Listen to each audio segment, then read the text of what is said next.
welcome to the very first Ramble On movie review. And today we're going to be doing 1974 Mel Brooks classic Blazing Saddles, one of my favorite comedies growing up as a kid. Also, we have a guest with us, Mr. Harsha. How you doing, sir? Good, sir. Thanks for having me out. Man, I'm glad you're here, man. Harsha is also one of your favorite movies growing up. Absolutely. And Mr. Reggie Lincoln, the only one who matters, is with us again. Oh, yeah. How you doing? I'm great, man. And so this was your first time seeing the movie the whole way through, right? Yes. You know, after long nights and everything, I try to watch the movie because I love a good comedy, but it's just I'm always falling asleep. So let's start with this then, man. Your first time seeing this classic movie. Now, I imagine most people who are going to be watching this have seen Blazing Saddles. So what was your first impressions, on your first viewing? Oh, man. Very non-PC. I'll say that. I love it. I love it, man. Is this your first time watching a Mel Brooks flick? I don't think so. I've seen Spaceballs before and, and others. Yeah, I mean, he's good at, genre breaking, or genre spoofing, but this is definitely probably the most culturally relevant movie he's ever made, I think, and arguably. Oh, that's for sure. Oh, I'd say in today's current climate, it's definitely the most thought-provoking of his movies, which, say what you will about Mel Brooks, but this movie said a lot at the time when it came out, and it still says a lot today. I used to always joke that everyone should see this movie for race relations alone. We'd all get along a little bit more if we could, point out the ridiculousness of this thought pattern. I'll say if Blazing Saddles was made this year, it would get totally like people would go crazy over that movie. Well, we watched the movie on Blu-ray, which, we'll talk about that a little bit, how good the Blu-ray looked. But we brought it up over here on HBO Max just so we could have it, on reference. And I started the movie and we got a 3-minute long expose that basically gave the plot away to explain, don't worry, all the racist things you're going to see are they're going to be okay. He's going to win over the white folk in the end. And, it was a different time. And don't worry, it was written by a black man too. So don't be triggered. Fuck me, man. Like, what kind of modelly coddling bullshit was that? It would have been nice if there was a skip option. For sure. Fucking hell, mate. But there wasn't. So we watched it. No. All right. I don't feel any better about it. No. All right. So the lead role, Sheriff Bart, we all know was played by the Tony Award winning Cleavon Little, who's, stage and television. It was kind of one of his first. Was this his first television role? I think it was his first big screen role. I think he had been doing television before that, and that's why he was considered. But yeah, you're right. I think he was mainly known for his work on the stage. Yeah, our notes over here. He said Gene Wilder had said that he would gave him some pointers on acting in front of a camera. So we didn't see him a lot on film after this too. I again watched an interview with him, and he was discussing why he hadn't gotten many roles after that point, and he was going back to doing theater and stuff, and he himself really couldn't explain it. He mentioned the race thing. He's like, I don't want to blame it on race. There's plenty of good black actors out there and things like that. But he also kind of made a point to say that a lot of the black actors that were working at the time, because this was in the 80s, were a lot of the comedians and stuff like that, Eddie Murphy's and Richard Pryor. And he's like, we're meanwhile, something he commented on, something we were talking about earlier about, the best person for the role. He was, kind of complaining a little bit about that, about how, maybe the best person doesn't always get the role, the Samuel L. Jackson or the James Earl Joneses of the world. Maybe they're getting passed over sometimes and things like that. It was an interesting take. You could see he was definitely a little disappointed with, kind of where it ended up at that point. So, which, that's very interesting because I can't imagine anyone else in this role. I grew up with Cleavon Little in this role, and they wanted Flip Wilson, right? Did they really? Yeah, the big studio wanted Flip Wilson. I'm glad they didn't get him. Yeah, there's so many times it would have been a completely different movie, and it would have been a different movie if it was Richard Pryor doing it. So it's a blessing in disguise that Richard didn't have the pull yet to make the studio ignore his past. Past, Well, it's present. Okay. Well, because while he was writing on the film, he wound up in Cleveland and didn't know how he got there, and they had to send him $200 to get home, and that was kind of the nail in the coffin for him playing the part. So, Oh yeah, I think it'd been a good movie regardless of who. Well, if Richard Pryor made it, it'd still been a great movie, but it'd been a different movie. yeah, It definitely would have been. I mean, I don't know about how things were in that too much about how things were could have been at that time because I mean, hell, I was born in the 90s, man. So No comment. yeah. I will say that this movie was filmed before I was born. Are we all born in different decades? 70s, 80s, 90s. Ah, shit. Okay. So you got not only you have a multi-ethnic and cultural take on this film today, you get a multi-generational one too. yeah. See, this is natural diversity, you fucking Hollywood hacks. Fuck you. See, you don't see diversity like this on other YouTube channels. You really don't. You really don't. You really don't. So if y'all want to see true diversity, subscribe to this. Well, if any of those white writers in Hollywood who are pushing diversity actually had a black friend, they would actually know how to write black characters properly. So, Oh, no, what's funny is a lot of, actually, you know what's funny? A lot of them tell black actors how to act black. That's the funny part about it. Like, you don't think I grew up like this? I'm just picturing the Wayans brothers opening intro. We're brothers, we're happy and we're singing and we're colored. Give me a high five.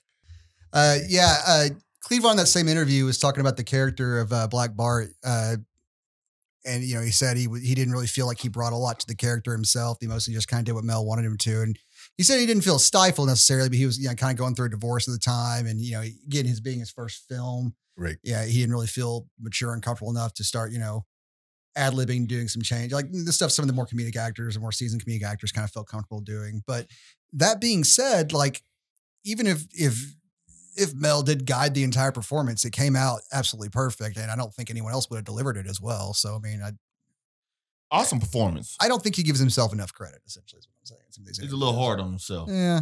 I know how that is. We all can be. Well, I guess, years of not getting a movie role after, doing something that's successful can kind of make you introspective and not necessarily in the best of ways. Yeah, absolutely. It's not easy to do a follow up for any actor who all of a sudden explodes in popularity. And I'm sure after the way the studio never expected this movie to make money, and it made a lot of money for the studio, if I'm not mistaken, when it came out. It did, and so much so that you said follow up, and that's going to lead us to the next thing we want to talk about. Mel Brooks never wanted there to be a sequel to Blazing Saddles, and he knew that the sequel thing was going to be a big deal. And he wrote in the original contract when they made the movie that they had to do a television show before they tried to make it into a sequel film, try to do a television franchise, because he thought and believed that the material was too dark for television. So if they tried to do it for TV, it would never work. And he was right. Yeah.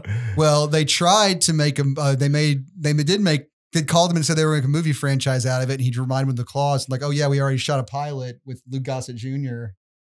And it was apparently just freaking awful. You can find it on YouTube somewhere. I haven't watched it, but apparently they made it and they didn't intend it to be good. They just wanted to fulfill the clause so they could make these movies. But while they were working on the sequels, that's when, your Caddyshack and stuff like that came out. And everyone's like, oh, edgy racial blaxploitation humor is not anymore. People don't want that. They want Chevy Chase doing pratfalls.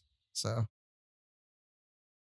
I mean, not that I hate National Lampoon's movies, but Well, I think time has told the tale on Chevy Chase's popularity. I like Community. Yeah. Yeah. He is a dick, though. And I think that's the problem. So we open the movie, of course, with that famous Frankie Lane song, the Blazing Saddles theme song or whatever. And word has it that Mel Brooks had put out in, the Hollywood trades, he was looking for a Frankie Lane type to write the song, and then Frankie Lane actually appeared in the office a few days later, like ready to write it. But Mel was so afraid that if he told him it was a comedy, he wouldn't sing it with as much, sincerity and gusto. So he didn't tell him it was for a comedy. Well, he sang well, and I think we were talking about this earlier, but I believe it was nominated for an Oscar. The song was. This is when we need Caden to look it up for us, man. Oh man. Yeah, I'll have to look that up. But apparently though he was so pleased with the film he didn't mind being deceived. So I guess all was well that ends well. So Yeah, I think it turned out great. I love the song. I might make it my ringtone. Be funny. I would turn around in a restaurant if I would applaud you, sir.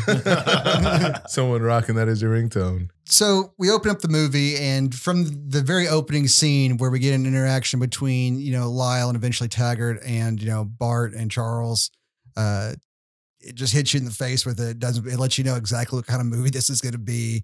Like, we're not even 5 minutes into it and they're already dropping the N-word. And like poor Burton Gillum, that poor redneck smiley ass son of a bitch. And if you see him today, he looks almost exactly the same. He's still slinging cars for a local dealership. That giant grin of his has just pulled his face so taut that he just has a natural facelift that just will never go away. It's like he ingested Joker toxin at some point. But poor Burton Gillum, he's got to be the first one to drop that word in the movie. And apparently he was having a tough time, even saying it to the point where Cleavon Little had to drag him to the side and, tell him it was all right. But he certainly got the hang of it after a while, it seems. So.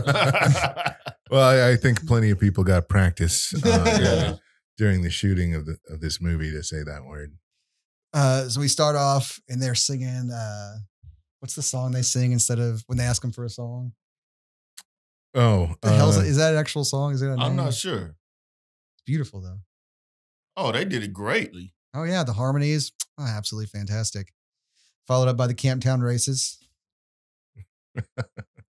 which kind of looks like how Reggie dances. Yeah. Don't know that one. Don't know that one, huh? You don't know "Swing Low, Sweet Chariot"?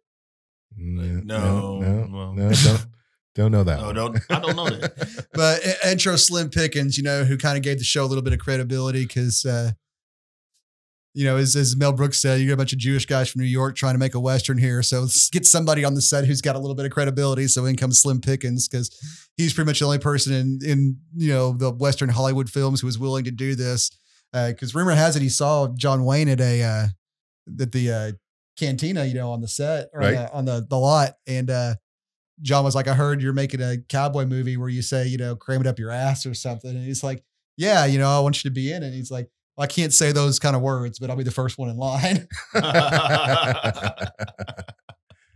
So, I mean, I would have loved to have seen John Wayne in that. It's kind of like getting Marcel Marceau for, a silent movie. If you're going to make a movie that's about, being quiet, you get the number one motherfucker in the world, right? Yeah. And I think later on they drop a Randolph Scott joke and, it's a little time out of mind, but I actually think Randolph Scott was an old Western actor that was really popular at the time.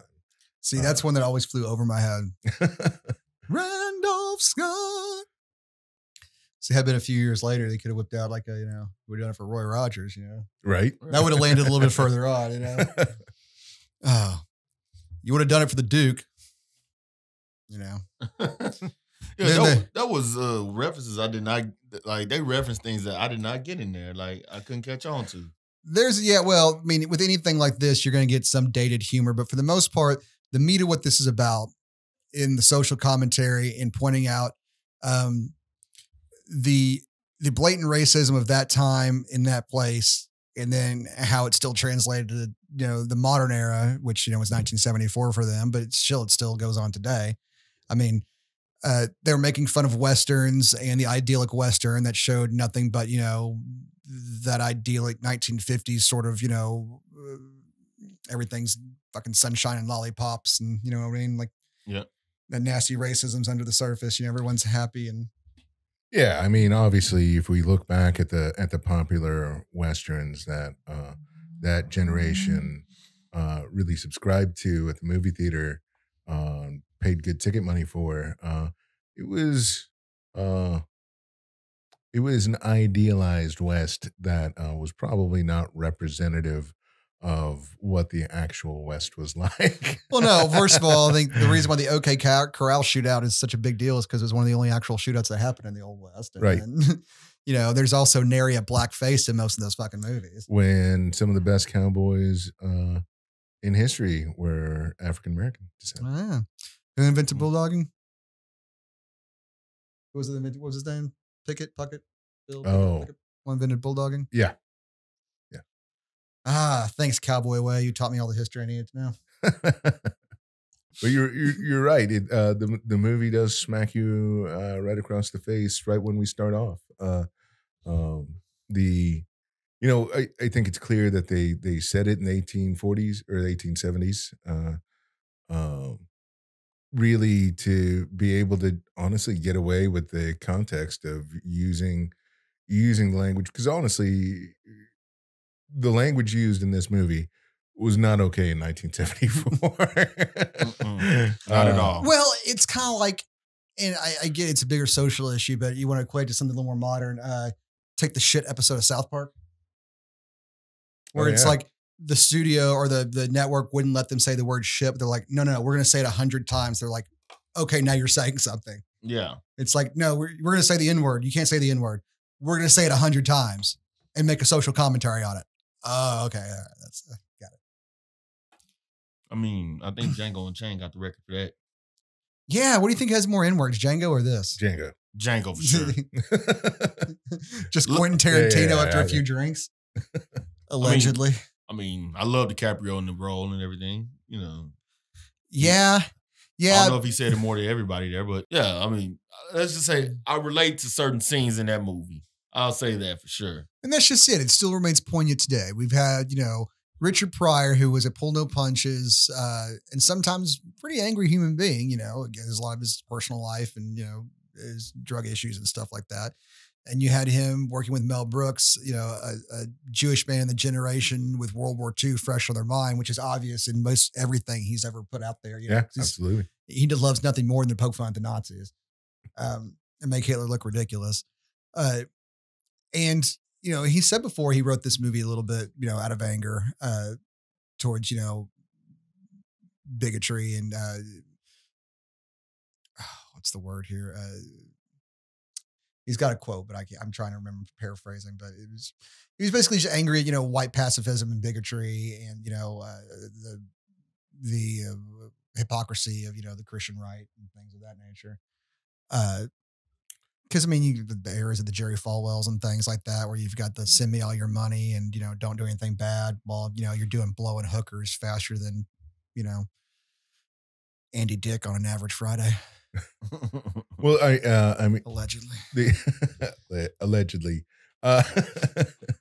Well, they do take some care. The writers do to skewer that specifically as we move through the movie. I can think of several scenes. Almost every early scene with the townspeople, when they're held as a group and an identity themselves. The townspeople of Rock Ridge gather together in the church. And even when the schoolmarm writes the letter for the town to Governor Lepetame, she describes them in the salutation as we, the white, God-fearing people of Rock Ridge. It's quite clear to me that the writers from Mel Brooks, I'm not sure whose individual contribution it was, but that group of townspeople. It's impossible to tell whose contribution it was. Right? Mm-hmm. It was a group of like 5 or more writers. Yeah. The original script writer, and they said it was basically chaos and people were just screaming over each other to get their points heard. I think together they made a conscious decision to set those scenes inside the church, and really kind of collect the community as a character, even though they have multiple faces. Really, they're all treated as a group, pretty much by all the other characters in the movie. They are rather homogenous now that you think about it, yeah. Because they do represent Well, with the exception of Gene Wilder being the one enlightened one, there, just the not necessarily evil, maybe just dumb and ignorant, racist white folk, They're all named Johnson. Yeah. I think that homogeneousness is on purpose. I think it's one of those movies that, you always grew up with. And I never felt, as the one white dude in the room here, I never felt that it was one of those movies that was just angry at fucking white people. So, it was angry at the ignorance of that time and that place. And you watch it in that manner and then you're like, oh no, this is talking about what's going on right now. And it's like we talk about with most other, with fiction and forms like that, you do it somewhat subtly and you get people to actually look at it instead of just feeling affronted or attacked. I would agree with that. There's no lack of targets in this movie. If you identify as a specific group identity, I would challenge you to not find that group targeted in this movie by the writers. If nothing else in the Bandito line, they're like, anybody we missed with a joke throughout the rest of the movie, just put them in the line over here. Yeah. We'll scoop them. We'll up find there. you. We get Arabic people. No, grab somebody and put them on a camo. No, we're good. Yeah. We got it. Bikers, all that. The Banditos, that we don't need no stinking badges. Yeah, absolutely. Throw back to Treasure Sierra Madre. What did I tell you about washing your hands after the weekly cross burnings? Look, it's coming off. Oh, it's so fucked up. It's coming off. It's not coming off. It's clearly not coming off. And now for my next impersonation, Jesse Owens. That's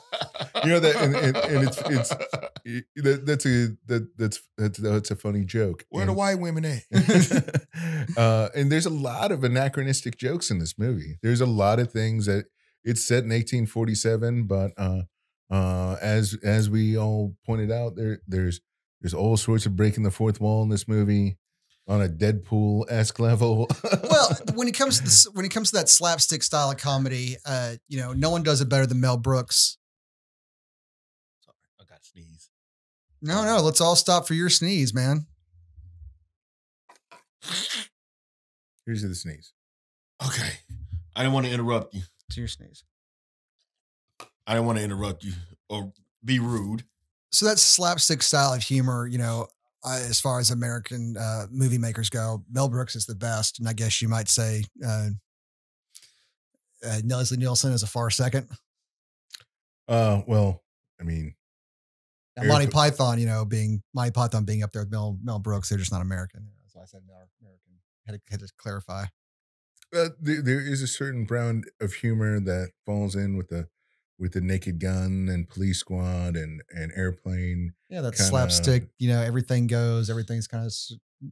I hate to use the word surreal, but I mean it's absurdist surreal. I would say it's absurdist. Mm-hmm. That's a good call. Absurdist is definitely how I would describe this. I'm sure there's a real name for it, and real film buffs are out there going, these guys don't know shit. It's called death. Yeah, fuck you guys. Yeah, whatever. That's not Dada. Thank you for watching, though. Watching this, I've seen certain scenes that I can relate to,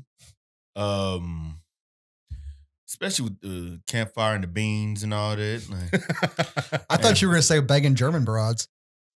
Oh, no, not yet. It's true.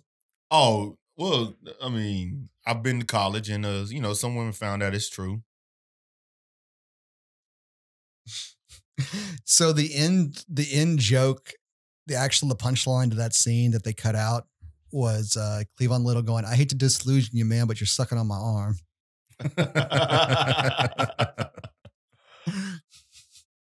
That's funny. Yeah, that was the one thing they cut. If everything else, he was, because apparently like the producers like pulled him aside. It's like, you can't have an old lady getting punched. You can't have a horse getting punched. You can't say this. You can't say this. Like, oh, yes, sir. Yeah, I'll cut all that out. And then he cut out shit. I was about to say, I'm pretty sure I saw an old lady get punched and oh yeah, no, they didn't cut out. Punched. They didn't cut out anything. that is one thing that stood out to me. Those horses are so well trained to take a punch. Like that, I'm like, wow. I've never seen a man punch a horse and the horse just gets knocked out. Pretty sure that was a stuffed one that got flipped over at one point, though, man. And horses are flying and all that. I'm not gonna lie, I was impressed with the horses. Yeah, I mean, how they got those horses on those trampolines to jump up over the cityscape was amazing. I know, right?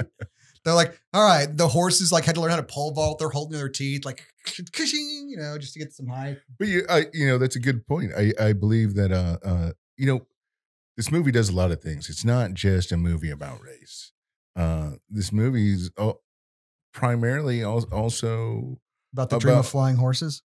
To a degree, because they're lampooning the Western, right? Just like Spaceballs lampooned the space opera, High Anxiety lampooned the Hitchcock movies. Yeah.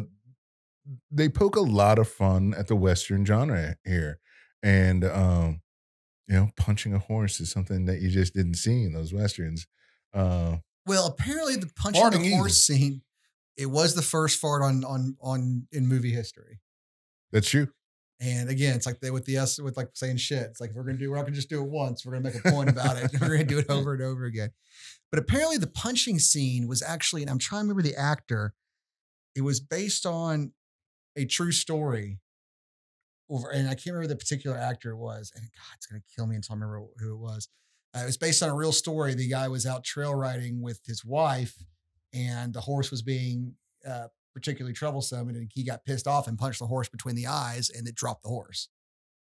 Wow. So apparently the punching the horse out was based on a true story. Oh, wow. And I've got to find out who that was. I'm glad they added I'm glad they added the farting in there. Like, just because it makes so much sense. And all these Westerns, it's like what you brought up to me. All you do is see them drink coffee and eat beans. Well, that's what Mel Brooks says. Like, all they do in these, he's like, since I was a little kid watching them in the Westerns, all they do is eat giant tins of beans and drink black coffee. Like, I'm surprised they weren't just shitting themselves out of the saddle. Like, how do you consume all of that and not have gas? I don't know. Maybe that's why people had to open into the stirrup so it could just leak out the back end, you know? Ooh. That's why you don't tuck your jeans in your boots. Ooh. Ooh. That's a mental image I never wanted you to. Oh, man. I mean, if you did tuck your jeans in your boots, it would probably just overfill after a while. You're just sloshing with every. Oh. Or makes that. Oh, no. Noise, you know? Like, remember you used to have gack? You put your finger in the little gack tube like that. I'm a suction cup of 70s kid. Oh, yeah, that's right. You didn't have that. Remember Silly Putty? Oh, yeah. Now you're talking. Sid Caesar who did it. Really? Yeah. Mm. He was never a big man. Must have been what happened though. Must have known how to throw a punch. He said when he was younger, he was somewhat physically imposing and a violent man, and reported in his 82 autobiography, "Where Have I Been?" And while trail riding with his wife, the horse caused trouble. He punched it once between the eyes. The horse collapsed unconscious. Huh? It was Mel Brooks' inspiration for the bongo scene, according to him. I mean, he did write on Mel Brooks wrote on the Sid Caesar show, so I mean, it's not like he didn't know that. It makes sense. So, all right, another little trivia thing here. Apparently, Madeline Kahn was supposed to be working on Mame, the Lucille Ball musical. Okay, and purposely got herself, according to Lucille Ball, she thinks that Madeline Kahn got herself fired to work on Blazing Saddles instead of just quitting, because if she'd just quit, she wouldn't have gotten paid. So she just did such a shit job the first day on Maine that she got herself fired and still got paid so she could go work on Blazing Saddles, which and Mel Brooks was saying, he was doing an interview or when he did the audition for Madeline Kahn, he's like, "All right, let me see your legs." And she's like, "Oh, it's that kind of interview. Fuck you." And started to walk out. I was like, no, it was a certain I can't remember who it was. It was a certain old actress, it's like, but her look was all in the movies she was in, it was all about her gams and stuff like that. So they wanted her. I think that was Marlene Dietrich. You might be right. Yeah. I think Madeline Kahn's performance here is inspired by Marlene Dietrich. So they wanted to have, it's like, no, we want to just make sure you have the same kind of gams because it's all about, having that seductress look and things like that. So, Even Colin, being the sport she was, straddled a chair and pulled the skirt. I was like, check him out. It's like, and then proceeded to give the greatest performance in the movie almost. And now that you mention it, it makes that joke that Harvey Korman drops in the when he's meeting Lily for the first time, when he's like, Lily, legs, Lily.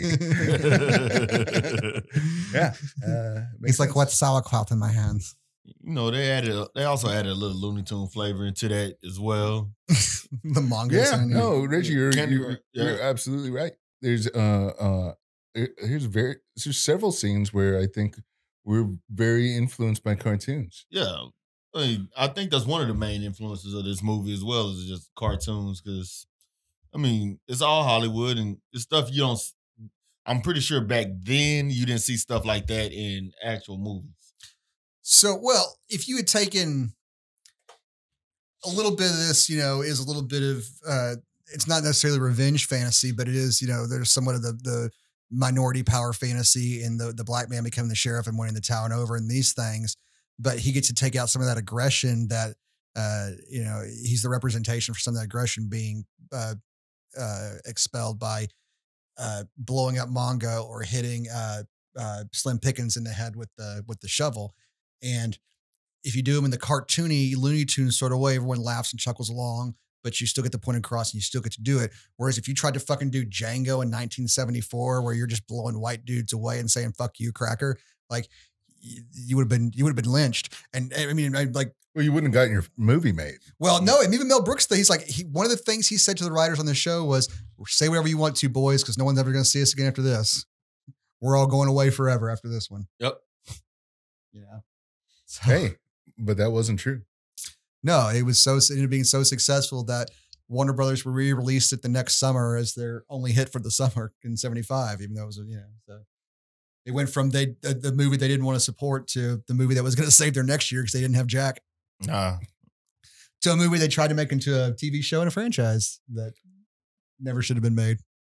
Well, bringing up Warner Brothers is a good point to Reggie too, because I can think of 3 scenes that I can say that I believe I've probably seen in a Warner Brothers cartoon. One, hitting the bad guy with the back of the head with a shovel. I that's as cartoony as you get. Yeah. I'd say I think Hanna-Barbera's had the patent on that one. Who didn't see Cleavon Little as Bugs Bunny when he did Candy Graham for Mongo? Oh yeah, of course. They even played the Looney Tunes. Yeah, and they did. You're right. And then finally, one of my personal favorite scenes in the movie is when the group of banditos that they have all rounded up is heading to Rock Ridge to, I guess, give them the old number 6. That's where we go riding and a whooping. To buy time, they put up a toll gate, and what happens? The banditos stop. They all go through. They all stop at the toll gate, even though there's wide open field on either side. And Slim Pickens turns to the rest of the raiding party and says, "Somebody's got to go back and get an S-load of dimes." Yes. Somebody's got to go back and get a shitload of dimes. Now it's, you know what, man? I think that scene's just perfectly indicative of kind of online, that online Twitter culture at this point in time. You have basically this wide open world of solutions, and you're just so fucking narrow minded that you got to worry about getting through the toll here. Well, I don't think it's inadvisable for anyone who is getting frustrated at something that they see online to take a step back and say, is it really only 2 points of view, or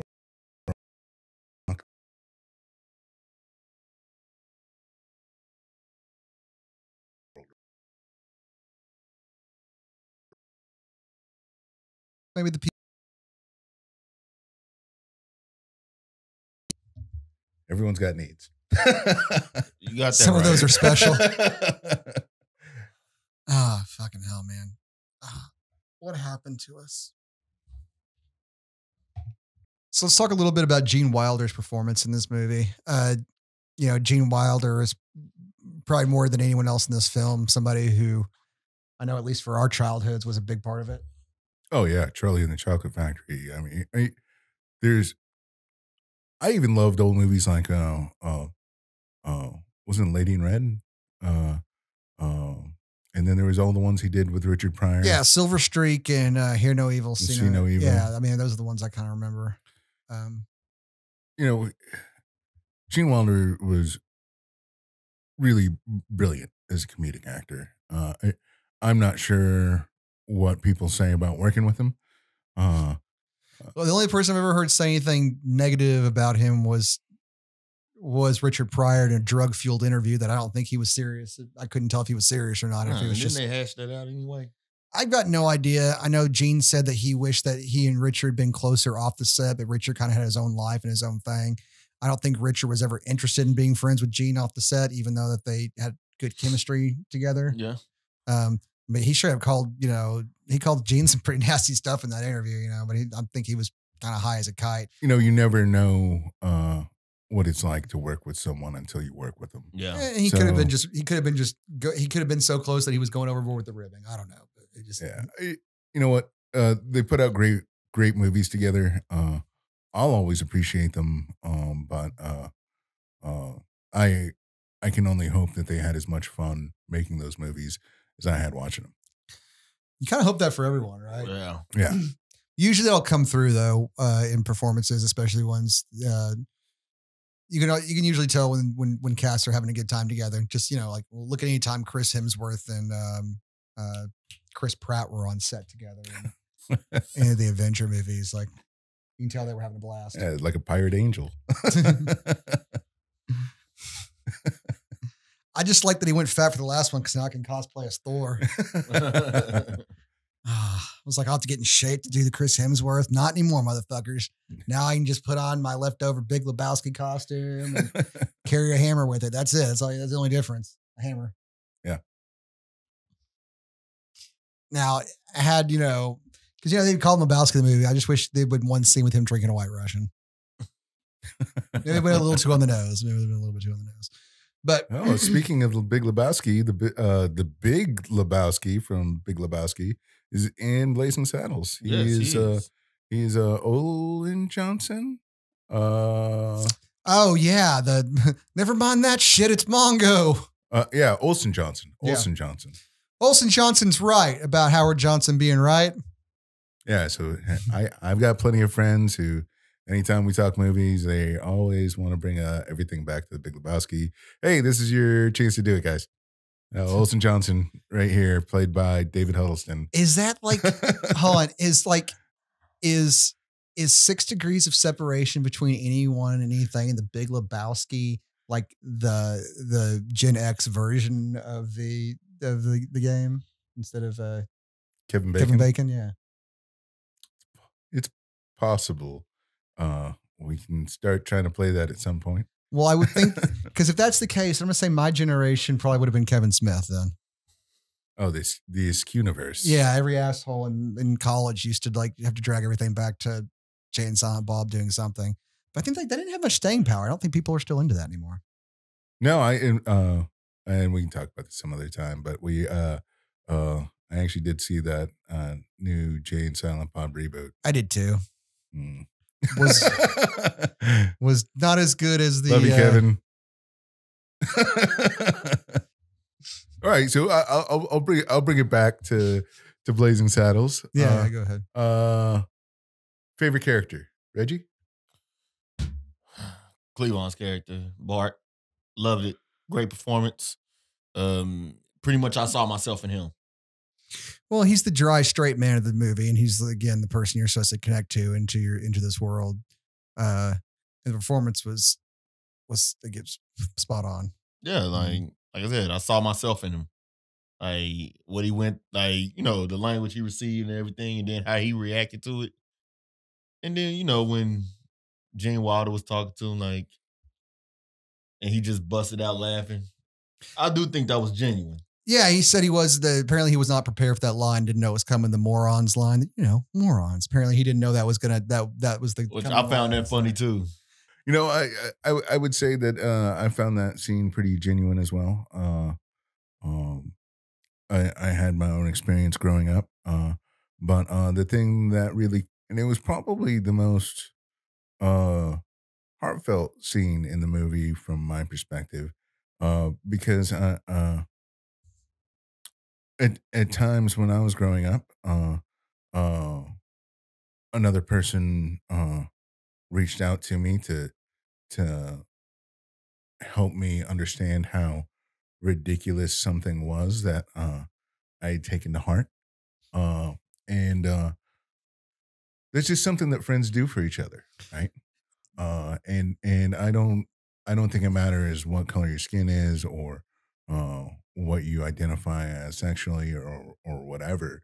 I think having that friend in your life is something that uh, really crosses uh, every border. Yeah, I agree. I agree because you know, and that's just due to personal experiences. Like I said, I seen my personal experiences in this because I get called a racial slur. I got white friends who'll get more pissed off about it than me. But it wasn't even that Gene got mad at it about No, it for him. He but just they wanted to help me more Yeah. than yeah, he knew what it was, and he just wanted Bart to see for what it was. It's complete stupidity. And you can't change their ignorance. You can try, and he did. I say you can't change their ignorance. That was kind of his point. That's what he said. You can't change, and he certainly did try, and he certainly did overcome. But that was the good message of this movie. Sometimes it works out, sometimes it doesn't. There's certainly those of us who are stuck in our ways. But sorry, I mean to look meaningfully at you when I said that. Sorry, our format for this film is not going to be one where we sit there and hit beat for the whole movie because you've seen the movie. You don't need us to run through the plot points of the movie. So I'm sorry if that's what you were expecting. It was a rundown of every single scene because that's not going to happen. We had Reggie's first time viewing it, and I wanted to get his point of view on everything. And then Harsha's just introspective, so I enjoy his deep takes on stuff. I'm very surface level and shallow. So and we have people from different eras of society that we need to get every view. We don't need to explain it to them. They're not idiots. We're not the people from HBO. We don't need to spoon feed them everything. They get it. They see what's happening here. I obviously hired these people since I'm a white male and I only have white friends. So I had to go on Craigslist and I said, hey, I need a giant Indian guy and a heavyset black dude with glasses. I said, make sure you have glasses because I also have to reach like the nearsighted quota 2 that has a little bit of disability, but not like one of those gross disabilities, like a wheelchair, like you don't want to really touch them, just disabled enough. So I figured, I'm just trying to get my quotas on, and you can all see that. It's very obvious. And because I'm a big guy, I only got paid in pizza, but I was pretty happy about it. Yeah, I only got paid in pizza too. At least it wasn't chicken this time. Well, and an aggressive Handy J to come off later.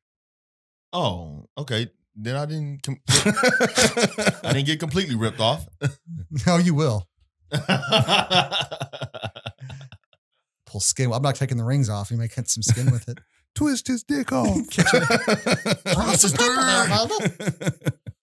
Good old dick twist. Gotta grind that pepper, baby. Then pull your hands apart really fast. God, well, you know what? I will say this: Blazing Saddles. I don't remember whole. I don't. Actually, there was a dick joke. Never mind. Oh, the 10-gallon hat joke. Yeah. Well, and it's through. It's through. Yeah. That's it. It's enormous Stücke. All right. That was Young Frankenstein. I'm getting confused. Do you have a favorite gag from the movie?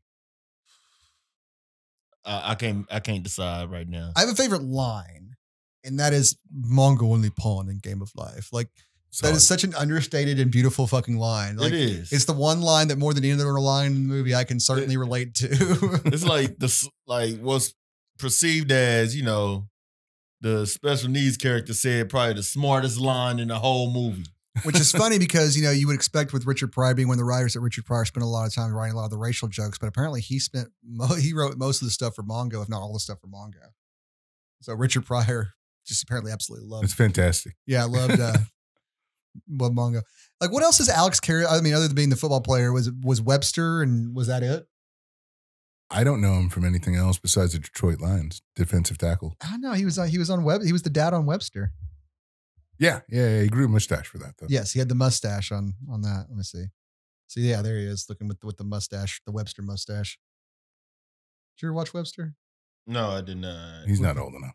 This movie, though, went over the top in so many ways, and we don't really need to discuss the slapstick jokes in here. I mean, obviously busting out the set at the very end, kind of like, again, the Monty Python ending where, the Holy Grail ending where it just ends with everyone being arrested instead of the actual. They ran out of money on the Holy Grail, though, but I'm pretty sure Mel Gibson and friend did not run out of money. No, because I guarantee that shot took a lot. Getting the whole lot cleared out for the getting the mobs of people storming through and stuff. Can we talk about a pie fight? They snuck a pie fight into this movie, which I can't remember the last time I saw a pie fight in a movie. Yeah, no, only Looney Tunes, but it's a Warner Brothers film, so I guess. Well, there was a food fight, in Animal House a couple years later, but I mean, it's true. This does predate that. That was it. The movie stands the test of time because the issues have always been there. I mean, like a certain level of xenophobia has probably existed in humanity throughout all time. Oh yeah. Since the first tribe realized that there's another tribe on the other side of the valley. What was it that they said on Venture Brothers, the Hunter S. Thompson character? It's like, the second God crapped out the third caveman. A conspiracy was hatched against one of them. Yeah. It's true. We're very fearful people, and we were very afraid that we just want to be hurt, and so we're always scared of the thing we don't know, and that thing we don't know is usually like the immigrant or the person next door that doesn't share the same culture, religion, skin color, whatever. And when you allow those things to get ingrained to the point where they become part of the society, you get this, this old West where people were just, up yours inward in the middle of the road here. And, getting this tackled in such a hilarious way, and being so hilarious makes it so accessible. Even Gene Wilder, it's like, they punch racism in the face, but they made you laugh at the same time. Yeah, written by one of those brilliant black comedians of all time. And, one of the most brilliant Jewish comedians of all time, who was a man who, lived in the wake of World War II and the horror of the Holocaust. And so these are people who really knew something about being, having that feeling of being oppressed, or have that feeling of being,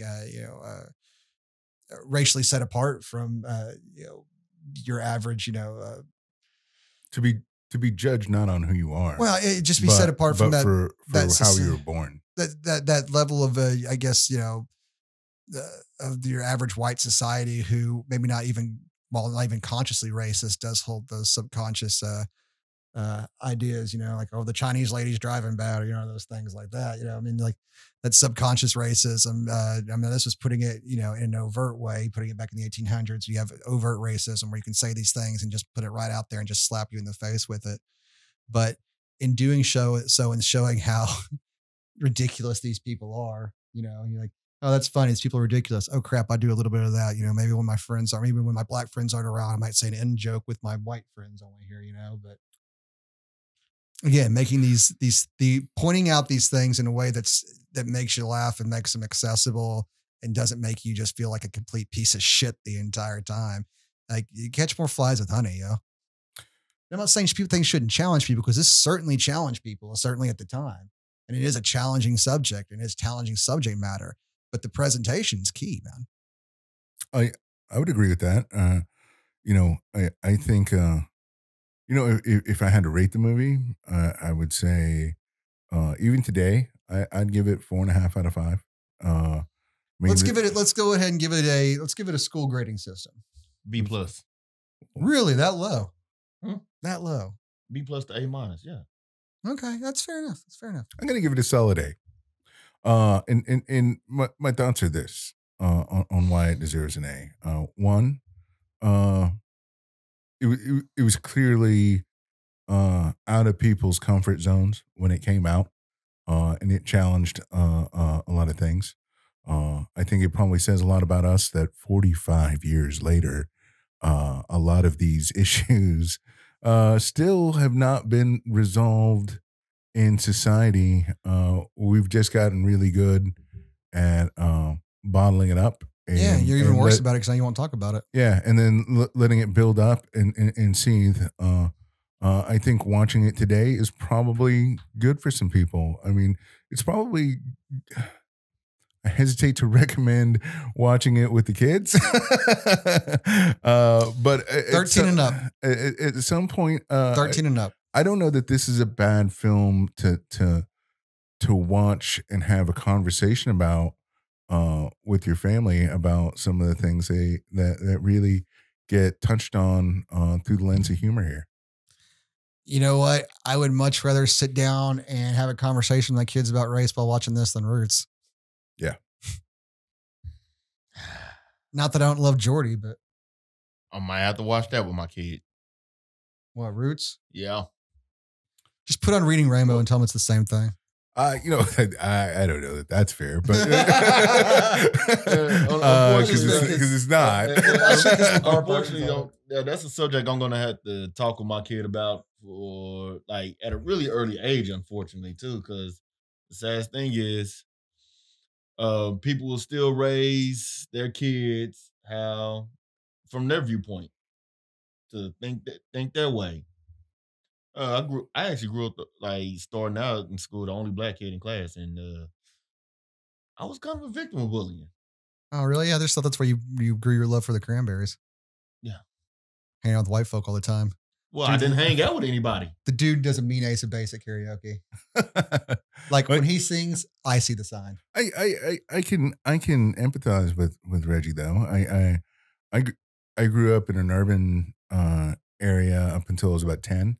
And then my parents, my dad took a job in a very rural setting.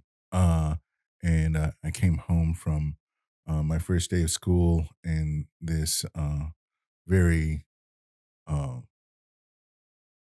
homogenized town. And my mom asked me, like, you look kind of strange after your first day. What, something wrong? Well, I think everyone was out sick today. She was like, why do you say that? I was like, because there was only white people in school today. So I kind of get that. Like,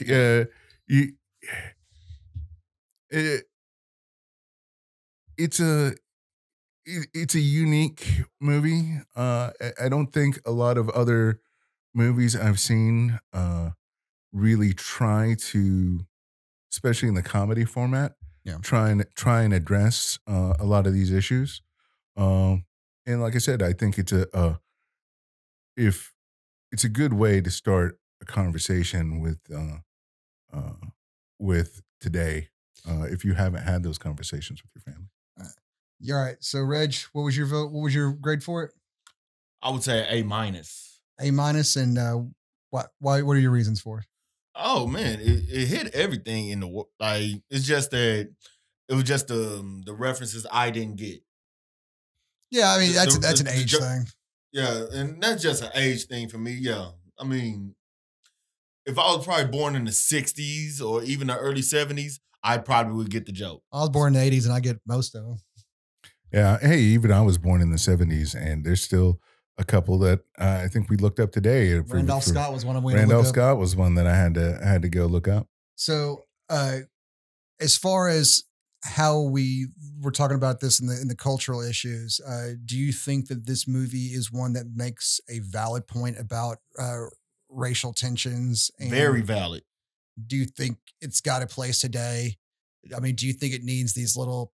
Do you think it needs to be put into context, or you think it kind of stands on its own? Well, I feel I don't agree with HBO already spoiling the movie before it plays. I feel like people need to watch this. Yeah, it was a good flick. It's still a good flick. It stands the test of time. Here's the last question I have for you before I let you go, man. Will you make your kid watch this at some point? Of course. You think this is something that will be part of those movies that's important for him to see, in the ways we deal with race in this culture and stuff in this society?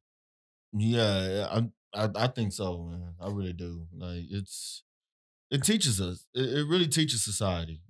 Well, I think you have you have several different things here. You have people who are outright bitter and hateful. You have the good people of Rock Ridge who are hatefully ignorant and can be swayed once they learn better. And you have Cleavon Little, who stays pretty much, I mean, he gets down the dumps a few times, but for the most part, never changes who he is. And he stays true to himself the entire time. And he's a good person. Yeah. And his best friend's a fucking alkie who he never judges. And because he never judges him, he gives him a second chance at life. And that's the guy who bucks him up and makes him feel better. You know, it's a nice little, almost a buddy comedy in some ways. You know, Oh, it's absolutely for sure. Well, I mean, we need a little more Gene Wilder, I think, for it to qualify that. It's almost an ensemble because I think Lily Von Shtupp gets almost as much time as Gene Wilder does. But I mean, Harvey Korman may get more time than anybody else does. Well, and you know, we didn't really touch on that, but Harvey Korman performance here, while he did not get his best supporting nod, I thought it was a great performance. Better than his appearance in the Star Wars Holiday Special. But yeah, and but Madeline Kahn did get a best supporting actress nod for this. Oh, did she? She did. Do you love me some Madeline Kahn? That woman was a fox and a brilliant actress. And these are not the droids you're looking for. I did not sexualize anyone. Yeah, you can't say people are attractive now because apparently that's wrong. Unless you're, you know what? Unless you're somewhere else on the sexuality scale other than straight. You know what? I bet. I'm still gonna say who's attractive and who's not. Yeah, I've had to cut out so many comments about you talking about girls' butts. I bet Madeline Kahn at no point in her life was sad about someone calling her Foxy. Beautiful woman. Guys, thank you so much for joining us on this first movie review. Hopefully you enjoyed it. It probably was not what you're really used to as far as movie review goes. We didn't really talk about, behind the scenes director stuff. I mean, this was mostly about the social impact of this movie. We are going to do some more movies. They'll be a little more fun, be a little bit lighter. But I hope you really enjoyed this. Blazing Saddles is one of my favorite movies of all time. I give it a solid A as well, just like you, because of the fact that the social commentary has aged so well. We watched it on Blu-ray. It looked, except for a couple of shots in Madeline Kahn's dressing room that were a little grainy.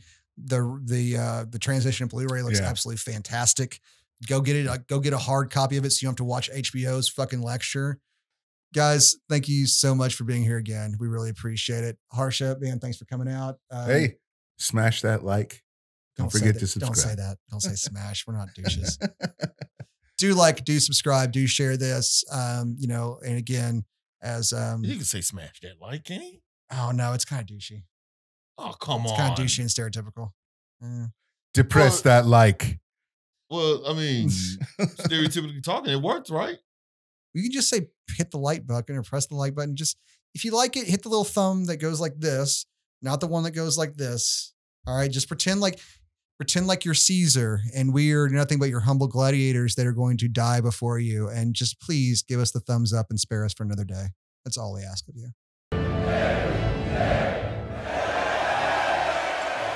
Like, subscribe. As the Wahlberg would say hello to your mother for me.